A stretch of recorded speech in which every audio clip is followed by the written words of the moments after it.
this is dirt from my backyard. This is what happens in our life. There's so much noise. There's so much busyness. There's so much activity that this is what it often looks and feels like. It's swirling. It's mixed up. There's a lot going on. There's so many. Does your life ever feel like a jar of dirty water? Alumni, we're kicking off a brand new series today called Side Quests. And over the next 4 weeks, we're talking about common ways to spend our free time after graduation, how to do it with purpose, and we're starting with rest and retreat. Our guest today is my friend and colleague, Jonny Gose. He's part of InterVarsity's alumni team, and he's led a number of spiritual formation retreats during his time on staff.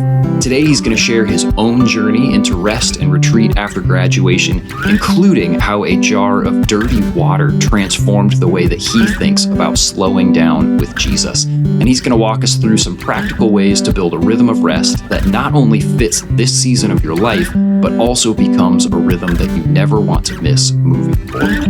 Welcome to After 4, your podcast for navigating life after graduation. I'm your host and guide, John Steele, and this one's for you, alum. Jonny, welcome to the podcast. Hey, good to be with you, John. Yeah, super excited to have you. It's been it's been a minute since you and I have gotten to record an episode together, so I'm excited just to get to hang out in this context. Yeah. Yes. So, Jonny, you are actually helping us kick off a new series that we're doing called Side Quests. And we're talking about the ways that we spend our time outside of work. Not that we want to overdo it on saying work is the main thing, but we do spend a ton of our waking hours at work. So then what do we do with the time that's left? And so we have some recommendations for people. And you're going to help us lean into talking about rest and retreat as one of those things. And so I'm wondering, before we dive into like the mechanics of it all and maybe some practical things, can you just kick us off with like maybe a story of your experience stepping into life after graduation, what that was like, sort of incorporating, and this can be really inspiring or it can be very relatable, whatever story you have to tell. Yeah. Like I rocked at this or I did not rock at it, whichever it is. And like, what's something you wish you had known in that season? Yeah. It's kind of funny how hard it is to rest. Yes. When we talk about rest, and it feels kind of funny to talk about it because the very fact that we're talking about it is like, wow, what does that say about us as a people? Like, it's really hard to rest. It's really hard to know how to get good, true rest. And yes. I would say probably when I was graduating, I thought I knew what I needed to rest. I was good at playtime. I love to surf. I love to hang out with friends. And I knew how to play really well. And I think that's part of rest. But there was so much that I just didn't know yet in what God would do, like cultivating my life in this way, in my life with Him. I remember going to my first spiritual formation retreat. Even still, as a student in InterVarsity, I had never done a spiritual formation retreat. We had maybe had some trainings on Sabbath or things like that. But going into this retreat, I was excited. I had heard about it. I had heard staff loved it. I still remember it, that very first retreat. And I actually made this morning just for you, John. Okay. Nice. He got up in front of our staff and said, "This is what we're doing. This is what's making space and the time in silence is all about." And he held up a jar of dirt-filled water. Yes. Which for our listeners, if you're not watching on YouTube or somewhere you can watch, Jonny is currently holding up a jar of dirty water. This is dirt from my backyard, John. I got this, just for you. Yeah. And he set this up on the little, table up front and said, "This is what happens in our life. There's so much noise. There's so much busyness. There's so much activity that this is what it often looks and feels like. It's swirling. It's mixed up. There's a lot going on. There's so many things."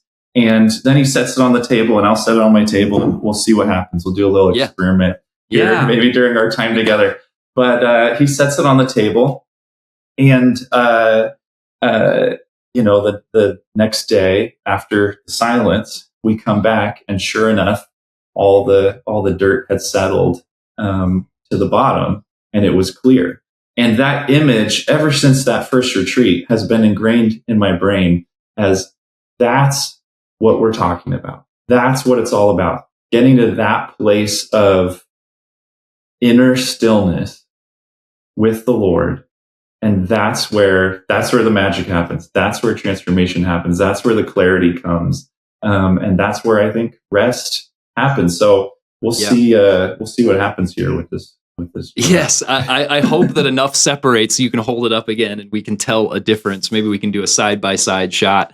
So the other thing that's fascinating to me then as you think about this jar of dirt and dirty water, I mean that literally the only thing that happens is that it's given space to stop moving. There's nothing that's being added to the jar, or there's no special technique. It is literally just stopping, and that's what's allowing the separation. And like that, even that is the reality of like when we step into silence, sometimes that's all that is needed is like just stop. This is not about orchestrating the perfect retreat with exactly the right timed elements and the right questions to be considering. It is like, it's just the goodness of stopping.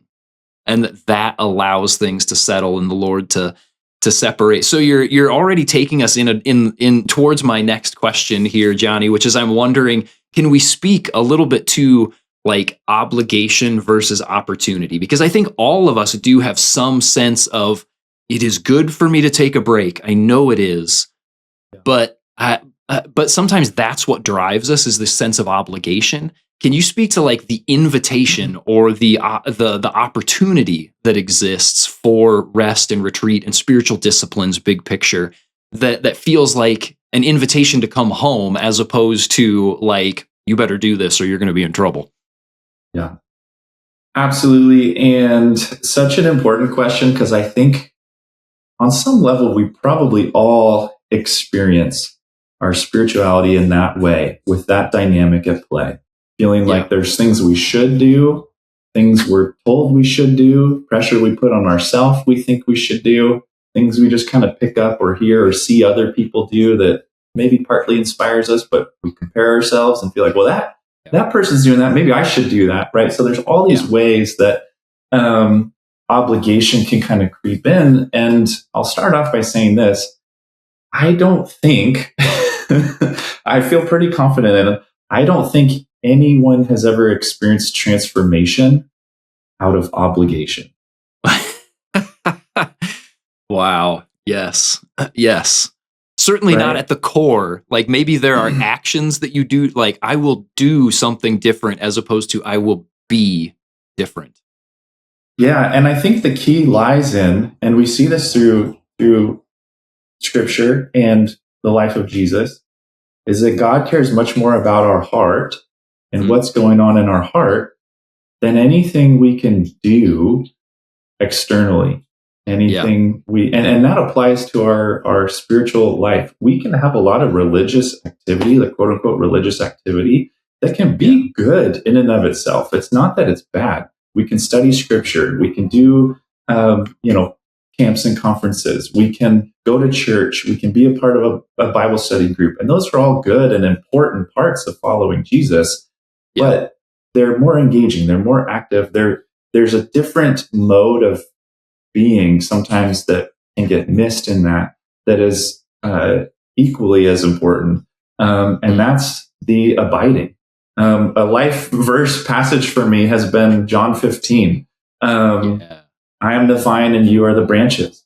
Apart from me, you can do nothing, right? And he's saying, abide in me, abide in me. And I have gotten super into gardening. I love gardening. Nice. We turned our whole front yard into a garden, but God has just used that kind of, and the scriptures are rich with kind of nature and agricultural metaphors, because I think there's something about spiritual growth that we see in nature. Nature itself teaches us something about God and his kingdom, in that the organic nature of creation shows us that some things can't be rushed. Some things just take time. Some processes just have to happen the way they happen. A tree can only become a tree over years and years and years and years of slow, steady growth, right? And in gardening, just little things. I've learned that if you over fertilize or over water or it gets too much light, you actually either stunt its growth or kill it. And you can't. There's certain things you just can't rush. There's some things we can do. You can, have good soil. You can water it. You can kind of learn to work with the organic nature of creation and cultivate it, but you can't rush it. There's just some things you can't rush. And so opportunity, when I think of opportunity versus obligation, it really draws me back to noticing more what are your desires versus what are the shoulds. Paying attention to desire over shoulds, and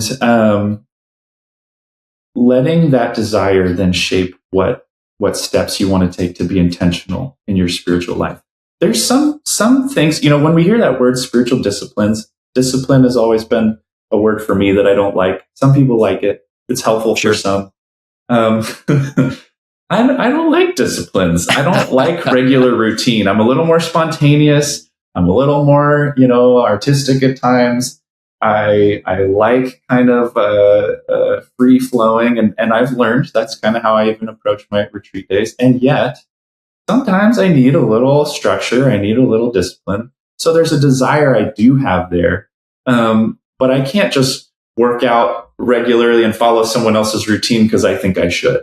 Right? I've got it for me. Discover, okay, what works for me? What time of day works? What kind of workouts are fun? And so for me, that's gravitated towards I love to surf. I love to be outdoors. I go paddling. I love to do stuff with my kid. I have 3 kids. So, I incorporate little bike rides with my kids, or there's ways of kind of figuring out what does that look like for me that more so feels it leans into the opportunity versus the obligation. I think that's true for our spiritual life too. It's paying attention to our desire. And rather than obligation, thinking about invitation. What are God's invitations that he is offering you as it comes to rest and retreat and abiding in him and cultivating that life with him, where you are spiritually and emotionally and physically the healthiest version of yourself and the best version of yourself, and content and flourishing and thriving. And he has that life for you. And that's true. God has that life for each and every one of us. And so what does it look like to discover God's invitation into that and respond out of that versus any other obligations, either from others or ourselves? Yeah, I'm really grateful for that perspective, because it does feel so much more freeing. It feels invitational, like you said. Examine the desires, and what does that teach you about the way that God has designed you, or the opportunities that you have to engage with him based on the stuff that you're already longing for, the stuff that you already enjoy doing, as opposed to, Angela down the street does it this way. So, and she really speaks highly of her rhythm. So that's the way I got to do it, because it must be the one right way.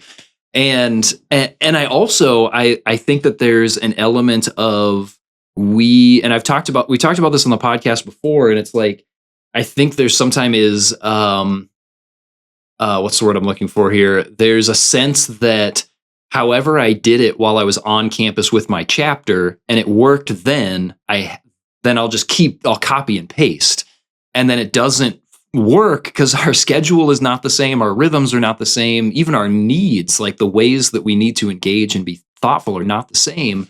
And I think we can get frustrated because we're well, that's the way to do it. It always worked, and now it doesn't for some reason.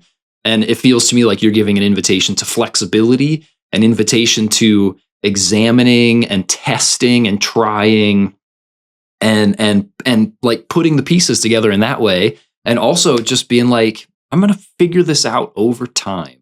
What matters is that I am responding to the invitation to lean in with the Lord. Yeah, and I love that. And just to speak to kind of what you mentioned for a second, there are times in all of our journey that it is really helpful for people to kind of just tell us what to do. Yes, there absolutely. Are stages where yes, where it's like, I don't know. Sort of what we're doing here today, John. Can you tell me how to study the Bible? Yes. Where it is a little direction is helpful, and so it's not to say, throw it all out, whatever anyone has ever told you to do, or whatever rhythms you had before. There are things that work. There's patterns and rhythms that people have more or less kind of discovered, and really this goes back to kind of the ancient followers of Jesus himself, the early church. There are some core rhythms, core ways of being in the world that we can find, and then more or less that we all need, and we all need some way of engaging with God in those ways, and at the same time discovering what does that look like for me in my context, in my schedule, and there's seasons of life where you're absolutely right. Some practices, spiritual disciplines that maybe worked well for us in one season may not work for us in the same way in another season of life. And there's a lot of reasons that could happen.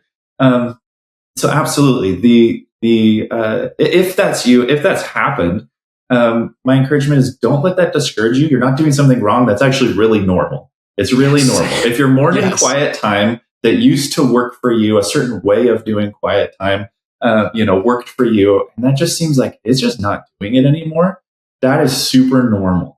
You're not doing something wrong. God has not left you or forsaken you. There is probably something God is doing in you that's new, and a new season of growth and a new season of invitation that he has for you, that as you press into that and explore that with curiosity, with intentionality, I have 100% confidence that you will discover the new thing and the new ways of being with God that he does have for you, that are just even richer and even deeper and more beautiful. And so that just to name that, and as an encouragement there too. Yeah, that's so great. I'm grateful that is the sense that you have, and thank you for sort of pulling us back towards the middle a little bit on that, because we don't want it to feel like, wow, yeah, anybody that gives me input on this, it's not my way of doing it, so I don't need to listen to them. Nah. Like, receive wise counsel and then be thoughtful about the way that you include it and incorporate it. So then in the realm of wise counsel here, and maybe some very specific options, I wonder, Jonny, do you have any practical tips or recommendations that you would give to alumni for kind of getting the ball rolling on this? And I know that we have some really cool resources as well that I'm hoping you will that you'll offer up for alumni to engage in as well. So practical tips and some resources, anything that comes to mind? Yes, absolutely. Now that I just told you, you don't have to do what other people tell you to do, I'm going to tell you what to do. Exactly. Yes.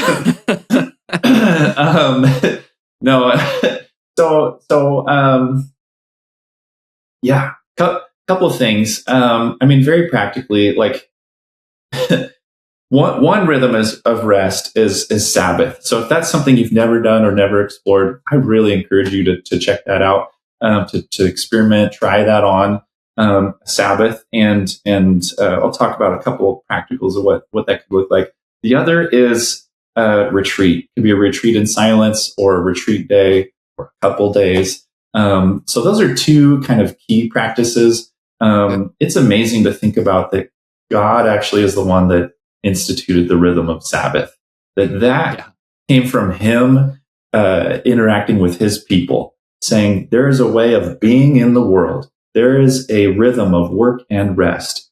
And I won't go into this long, but God actually created work. In the garden, in Eden, God created work. And in our work, he created rest. God himself in the creation story, right, is working and creating and doing beautiful work and resting, right? And just savoring and enjoying. And so there is a redeemed, beautiful picture of work and rest. So Sabbath comes out of that. Jesus doesn't say, do away with Sabbath. He actually affirms the Sabbath. He says the Sabbath man was not made for the Sabbath, but the Sabbath was made for man, right? And so he encourages us to continue practicing in that rhythm. And in that, we are reminded first and foremost, who is our king? What is the one true kingdom?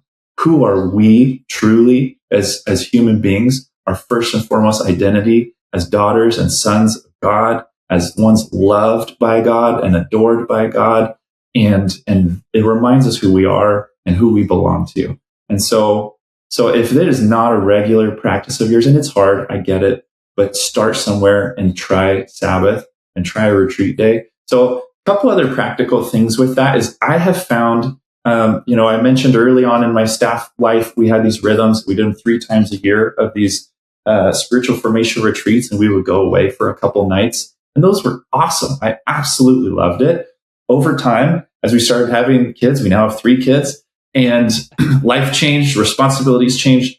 It got harder and harder, especially for my wife and I both together, to be able to fully participate together in those retreat spaces. And I have found in this season of my life, and many people I've talked to have found more so like a monthly retreat day, single day, a really helpful rhythm. And so I offer that to you, something to consider, a monthly retreat day. And if it's new, starting with a couple hours or a half day is a great way to start. But being able to work into just a full day from getting up to dinner time or evening going to bed, just a full day. And someone like me that likes the spontaneity, that likes to try different things, that doesn't want to feel stuck into rigid structure, I have found that just having the retreat day as a structure in my calendar, I pick as best I can, like the, first Saturday of the month or something like that. And just, it's in there. I put it on repeat in my calendar. So it just automatically is there. If I really have to, I can reschedule it or something like that. But it's just there. But I have found it as a great kind of umbrella practice that then allows me to play around with and experiment with other kinds of practices during my retreat day. And so maybe there's other things I want to try or things I want to read or ways of, being with the Lord, trying breath prayer, trying imaginative prayer, trying different contemplative practices, trying, going out in nature and doing something, having hobbies and playtime as part of it, studying scripture sometimes. And so there's some things I've discovered along the way for myself that I tend to gravitate towards, and you will too. That's my encouragement for anyone is start somewhere, experiment, and you will discover, what works for you. And more often than not, you'll probably end up having a rhythm of, I kind of do these like 2 or 3 main things. And that does it for me. Right. So the most practical thing is get it in your calendar. And then last thing I'll say on the practical side is make it fun. Make it something you really look forward to. Like sometimes I think maybe this is an InterVarsity thing, but we can be really serious people sometimes. We can. You're absolutely right. And there's nothing wrong. Like there are some serious things with our spiritual life to pay attention to, but it can also be really fun. And so for me, I go surfing. I start out my retreat day going surfing, and then I'll go have lunch or grab a coffee at like just a really like cool coffee shop I want to hang out in for a little bit and journal or something, or the whole like treat yourself like kind of thing, right? It's like maybe you're a foodie. I'm like a semi foodie. Maybe I'm the only one in my family. So we really don't go out to eat very much. So for me, retreat days have become my like treat yourself like lunch kind of time. I'll find like a fun place I want to eat. Or eat something that like my family doesn't normally want to eat or something. That's awesome. And just get like a fun lunch or something. So it's kind of like, it's my date with God that day, right? Yeah. And so it's like, what do you want to do? That just sounds fun, a fun way to be with God. And I think that's a great way to think about it. And especially as you're starting out. So last encouragement with that is trust in the slow work of God. Right. And whatever you do, whatever practices you do, the purpose is to be with God, to just enjoy being with God, to rest in his love for you, to rest in his presence. And just like a good friend, you can have stupid fun together. You could laugh over dumb jokes. You could see something silly in your day that happens. or you could cry together. You could have a somber moment together. You could have just a simple moment of stillness together. Like a good friend, just sitting on the couch together with no words, just sitting near each other, just enjoying the presence of not just anyone, but the God who created you, your most trusted, safe, loving, peaceful presence, and just being. And so trust in the slow work of God. If you're especially starting out, you will very likely have retreats that feel a little disappointing afterwards, where you're like, that didn't quite accomplish what I hoped it did. Yep. You might feel restless. You might feel a little bit like, I don't want to waste my time. I got to be productive. Like, I have absolutely been there. I can still struggle with that sometimes. Or you might have questions you want answers to, and you might not get the answers in that time. That's okay. Trust in the slow work of God. It's more about creating a rhythm of being with God. And in the rhythm of being with God, you will discover over time growth. You will grow in self-awareness. You will grow in awareness of God's voice and movement in your life. And you will grow in awareness of all the maybe ways that our world wants to form you in its brokenness, and become more and more aware of your true self and God's invitation of how He is forming you in the beauty of who you are and who He created you to be. And it takes time. And so we started with we had our dirt jar earlier on. It's not a whole lot clearer. No, but you can see. I can absolutely tell the difference. Yeah. There we go. A little bit of clarity. So just to say, it takes a little more time than maybe one podcast episode. Sorry, John. That's all right. This is still proof of concept. This is awesome. Jonny, by way of like sort of a final word for people, we have we have some materials that people can use. We do. So especially for our alumni that are like, no, please give me some handholds. I don't want to go out and just figure this out all on my own quite yet. Yeah. Can you just name those couple of resources that we have on hand for people before we sign off? Yeah, absolutely. And so one thing that we have for alumni is an alumni retreat guide. There's a kind of brief version of that, especially if this is new to you. That can be a great place to start. The other thing that is just a fun kind of in the realm of either treat yourself or treat somebody else is our retreat kit. And so it's a cool, you get a little unboxing experience there. Yes. And get a nice journal and our more kind of robust retreat guide with some spiritual practices you can try.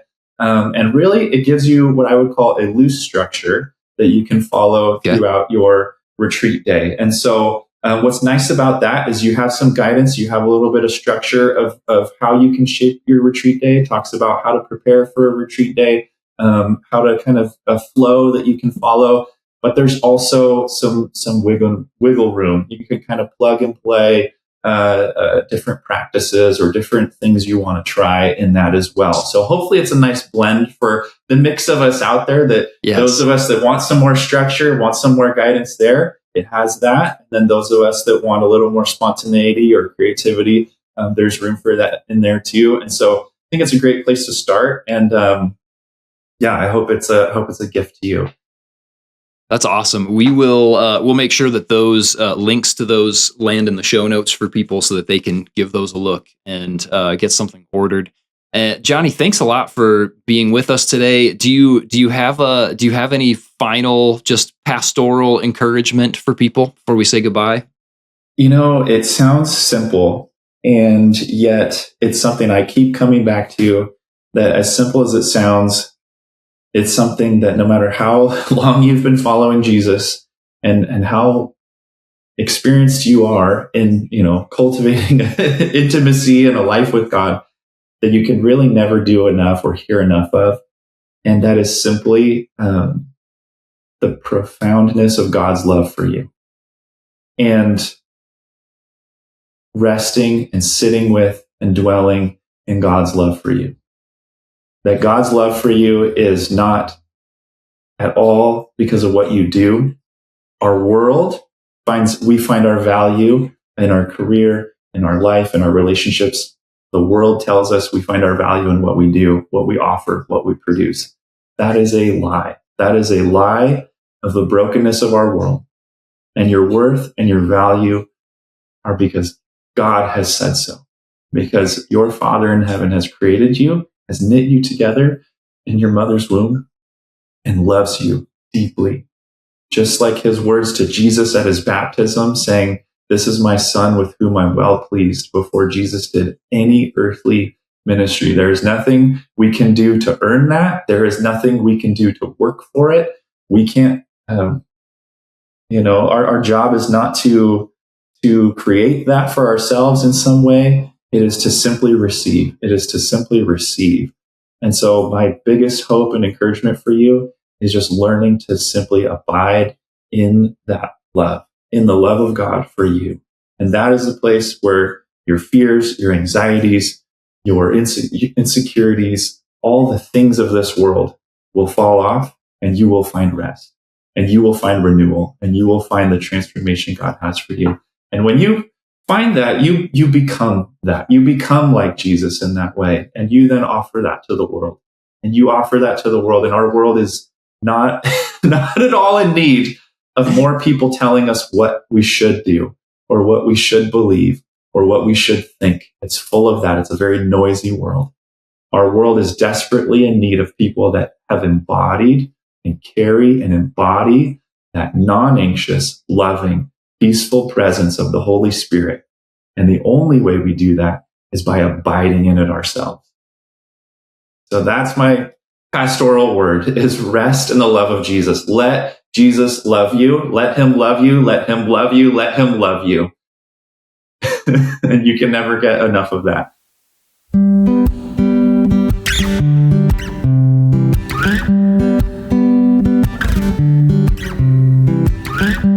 Alumni, how do you feel about making rest and retreat a regular part of your side questing rhythms after graduation, to provide space where the dirt settles and the water becomes a little bit clearer?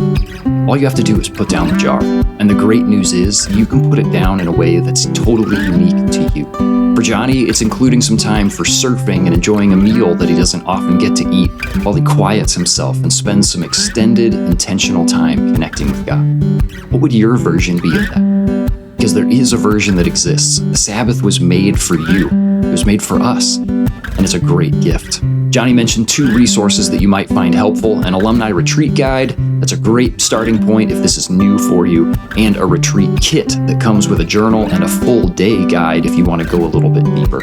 Both links are in the show notes to help you get started. Jonny, thank you so much for helping us kick off our Side Quest series in such a thoughtful and practical way. I'm so grateful for you. Alumni, be sure to come back next week for episode 2 in our Side Quest series as we explore investing as a way to spend our time after graduation. And we're going to be joined by the guest of our most listened to episode since launching After 4 almost 6 years ago. I think you're going to want to hear what he has to say on the topic. Until then, consider sharing this episode with someone who needs to hear it, and I will see you in the after, alumni. Thanks for listening to After 4. This podcast is brought to you by the InterVarsity Alumni Relations Team, hosted and produced by John Steele, production assistance by Mike Zentera, edited by Caleb Leppert, and our After 4 theme music was written and performed by John Steele.